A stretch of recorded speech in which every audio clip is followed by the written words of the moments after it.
Tentu kita pernah mendengar istilah Dracula. Yang terlintas di pikiran kita saat mendengar istilah ini tentu adalah sosok yang mirip dengan vampir yang punya kebiasaan menghisap darah manusia. Pandangan-pandangan tersebut bersumber dari film-film yang bisa kita tonton.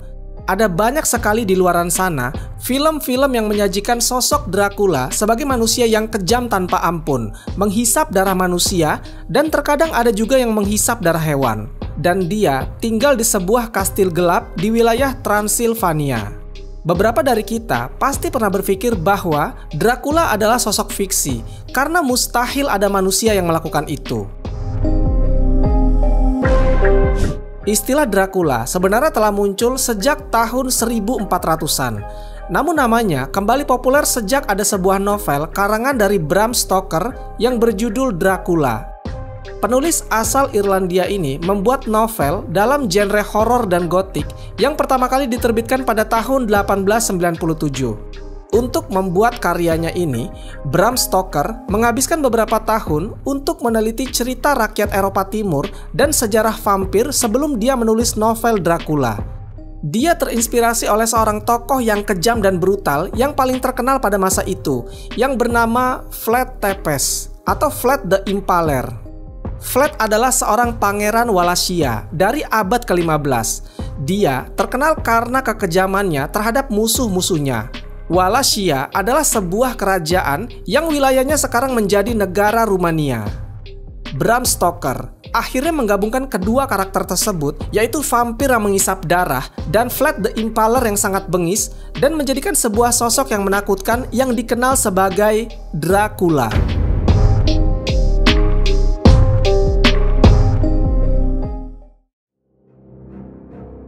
Legenda Dracula adalah sebuah kisah nyata yang sebenarnya berkaitan erat dengan dunia Islam.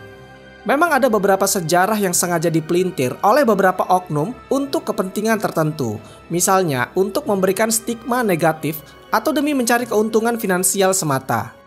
Dracula adalah sebuah cerita yang berkaitan dengan periode bersejarah yang penuh warna. Cerita ini terjadi di tahun 1400-an, di mana Eropa dan Timur Tengah saling bersaing dalam pertarungan kekuasaan dan pengaruh. Di tengah gemerlapnya zaman tersebut, maka muncullah sosok yang dikenal sebagai Vlad III, yang akhirnya dia dikenal sebagai julukan Dracula. Yang membuat pembahasan ini menjadi menarik karena Vlad III ini pernah mencoba menaklukkan seorang Sultan Ottoman yang paling terkenal, yaitu Sultan Muhammad Al-Fatih.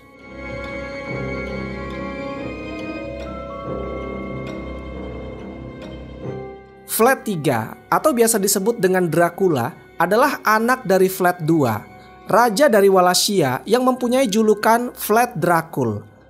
Asal kata Dracul diambil dari bahasa Latin yang berarti Draco atau naga. Dijuluki naga karena beliau diangkat menjadi ordo naga. Sementara Dracula yang memiliki kata asli Dracuela memiliki makna asli anak naga. Jadi, Vlad III Dracula dapat diartikan sebagai Vlad anak naga. Pada masa pemerintahan Vlad II, yaitu seorang raja dari Wallachia, saat itu wilayah Wallachia berhasil dikuasai oleh Kesultanan Turki Utsmani di bawah kepemimpinan Sultan Murad II. Pada kala itu, Kesultanan Utsmani memiliki sebuah kebiasaan. Jadi setiap daerah yang berhasil ditaklukkannya, maka anak dari raja itu atau putra mahkota akan diambil oleh kerajaan Turki Utsmani. Hal ini dilakukan bertujuan sebagai jaminan kesetiaan. Maka dari Raja Vlad II atau yang punya julukan Vlad Dracul, diambillah dua putra Raja Vlad II yang bernama Vlad III dan adiknya yang bernama Radu Selvrumos. Keduanya pun dibawa ke istana Utsmaniyah sebagai tawanan politik. Vlad III dan adiknya yang bernama Radu ini mempunyai dua sifat yang sangat berbeda. Radu adalah anak yang baik dan tidak banyak omong. Sementara kakaknya yaitu Vlad III, sedari kecil Vlad III sudah nampak kebengisannya. Vlad III ini pernah membunuh kucing peliharaan milik Radu secara kejam.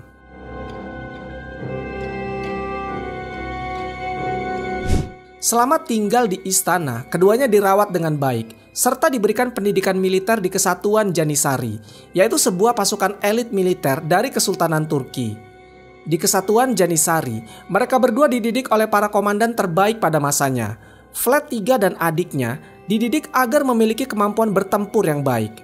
Flat 3 yang waktu itu masih berusia 13 tahun hanya berselisih 1 tahun lebih tua dari Mehmed II, yang nantinya Mehmed II akan menjadi seorang sultan terkenal yang disebut sebagai Sultan Muhammad Al-Fatih, yang akan memimpin penaklukan legendaris atas Konstantinopel.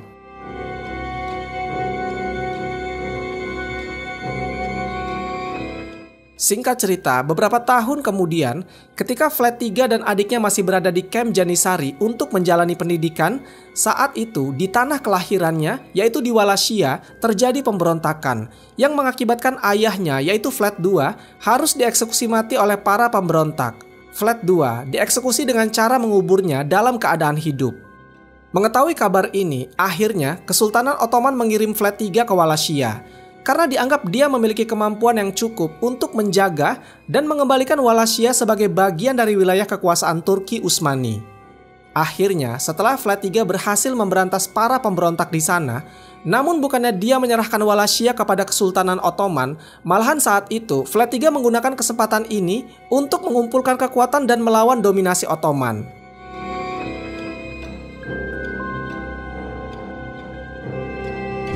Setelah tinggal beberapa waktu di Wallachia, Flat 3 menggunakan waktunya untuk menghasut orang-orang untuk membenci Kesultanan Ottoman, sehingga semakin hari pengaruhnya semakin besar dan kuat dalam wilayah tersebut.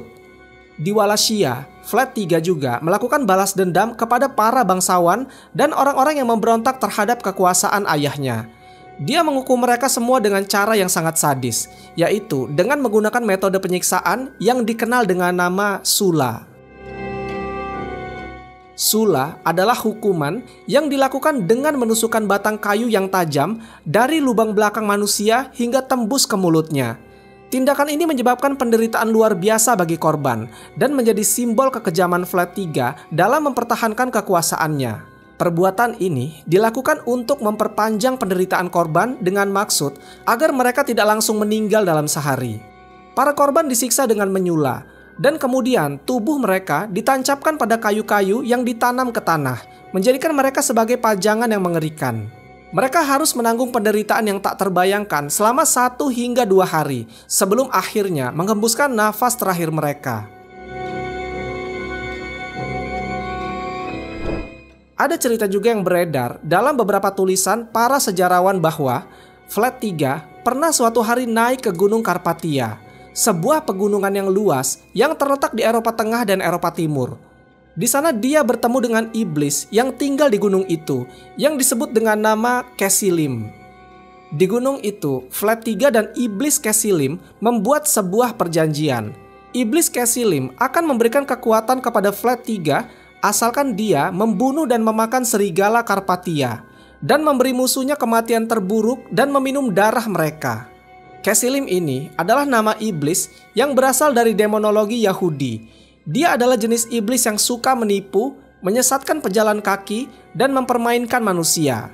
Kesilim memiliki arti ruh pengelabu, dan dia termasuk pada iblis rendahan yang suka merusak dan sering melemparkan benda-benda. Sikap membangkang Flat 3 semakin waktu semakin menjadi-jadi. Setelah Mehmed II naik tahta dan berhasil menaklukkan Konstantinopel, sehingga beliau mendapat julukan Muhammad Al-Fatih yang bermakna sang penakluk. Saat itu Flat 3 di Wallachia mengambil tindakan ekstrim dengan membunuh semua utusan yang dikirim dari Kesultanan Turki untuk mengumpulkan pajak yang seharusnya dibayarkan. Tindakan ini merupakan sikap pembangkangan yang nyata terhadap kekuasaan Ottoman yang mencoba memperluas pengaruhnya atas wilayah-wilayah tetangga. Utusan-utusan tersebut disiksa dengan sula, dan kemudian jasad mereka dijadikan pagar manusia di perbatasan daerah Wallachia. Tindakan ini membuat Sultan Muhammad Al-Fatih murka. Sebagai tanggapan, beliau mengirim 1.000 orang pasukan untuk mengembalikan kestabilan wilayah Wallachia.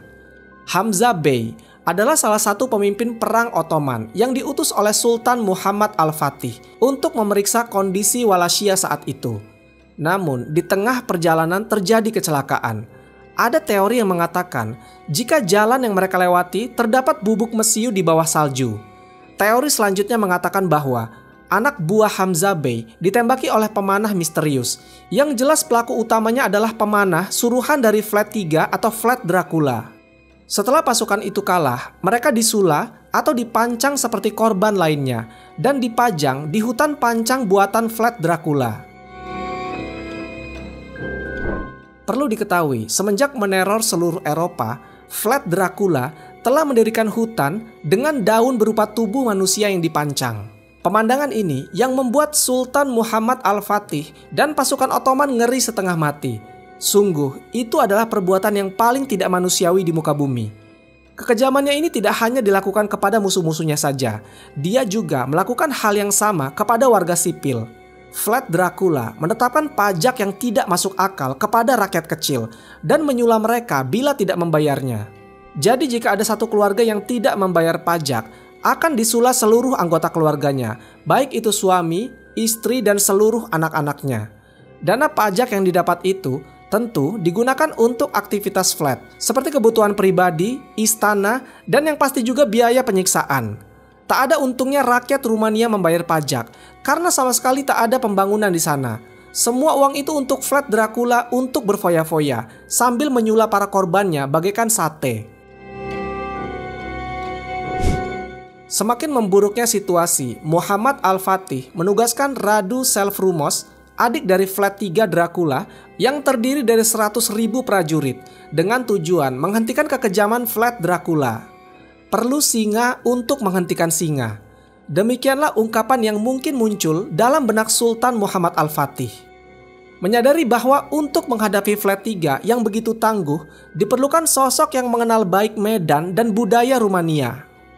Ada catatan sejarah juga yang menuliskan ketika pasukan ini sedang dalam perjalanan ke Wallachia dan sempat membuat perkemahan di sungai Arges, Vlad Dracula membuang mayat korbannya di hilir sungai tersebut, yang berakibat air sungai menjadi tercemar akibat pembusukan dari bangkai.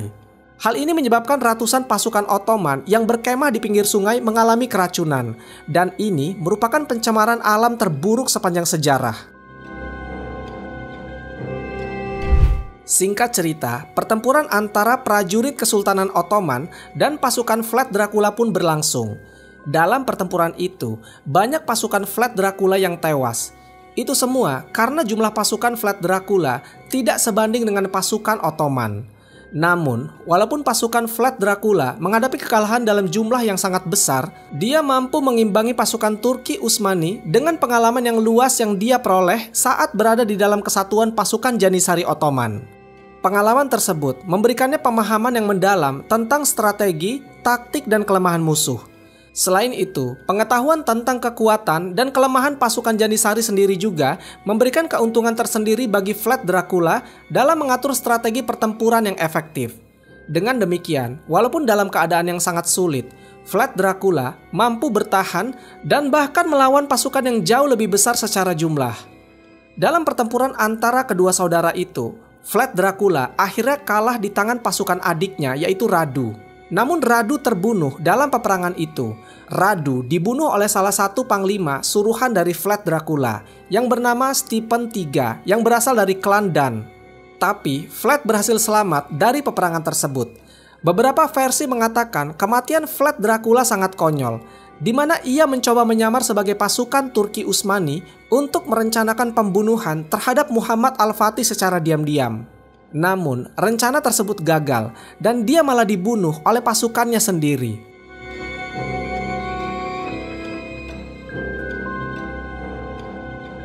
Meskipun Vlad Dracula dianggap sebagai pahlawan nasional di negaranya, cerita kekejamannya tetap menjadi kisah menyeramkan selama berabad-abad.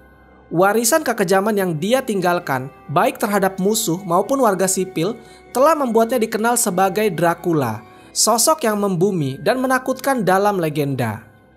Film Dracula Untold yang tayang beberapa waktu lalu hanyalah propaganda atau pembodohan yang dibuat oleh bangsa barat dengan tujuan untuk menjelekkan Islam.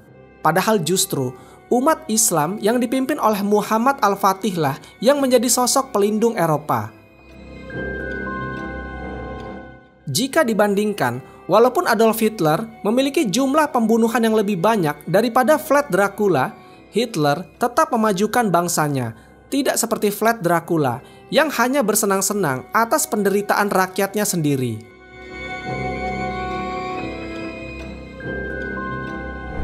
Wallahu a'lam bishawab. Semoga kisah ini bermanfaat. Lebih dan kurangnya mohon dimaafkan.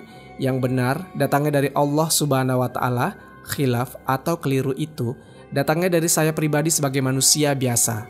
Sampai ketemu di kisah-kisah seru yang penuh makna selanjutnya. Saya akhiri. Wassalamualaikum warahmatullahi wabarakatuh.